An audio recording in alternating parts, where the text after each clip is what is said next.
With the strike now entering its 4th month and in the face of unprecedented violence, the government today insisted that it will close 20 pits with the loss of over 20,000 jobs. Without that pit, these villages are finished.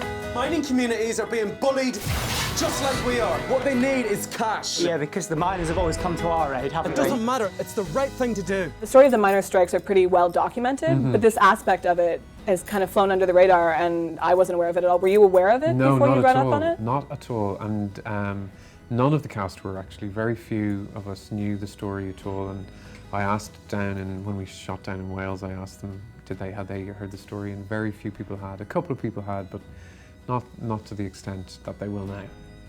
So it's extraordinary. I'm so pleased now that this extraordinary story is getting out there, because it's a very, very important, very proud story for both communities. So we are going to pick a mining town completely at random. Wales.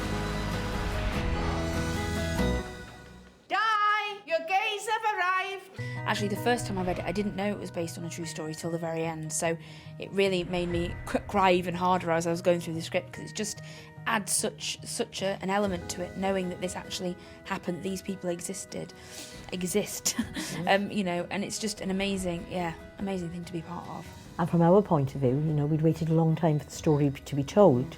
It wasn't a secret, and, you know, people within our community knew about it, but it's sort of, as you said, it was just there, and nobody had really picked up on it, and the specialness of it.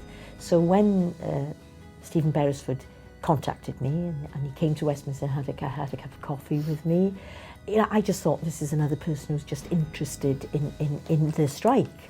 So to hear him talk about his ideas, and he just got it, you know. I remember having conversations with my family after he'd been and saying, you know, this guy could pull this off. Well, I'm not going to pretend I'm not surprised. You could see that. Truth told, you're the first gays I've ever met in my life. And you're the first miner I've ever met. Why do you think now is a good time to kind of bring the story back and get people aware of it? I think for loads of reasons, really. I think it's a good time now because 30 years later, after the miners' strike, I think you're able to have a proper perspective. And also, I think now with so much social media and with everybody being on Twitter and what do I got to say, and you know, the era of the selfie and me-ness of the world, it's a great time to be in the world. You know, it's a very much more tolerant world now than it used to be, certainly in the UK.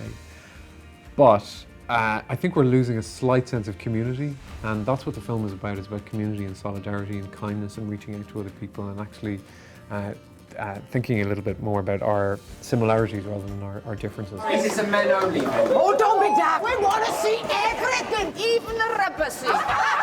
It was about clash of personalities, the clash of individuals. Yeah. That went by the by. What happened was it was our similarities and our fun. Yeah. Every day they're out collecting for us. What they're really doing is pushing their own agenda. You better shut her mouth or I'm gonna do an idiot. When you're in a battle against an enemy so much bigger, so much stronger than you, but to find out you had a friend you never knew existed, well, that's the best feeling in the world.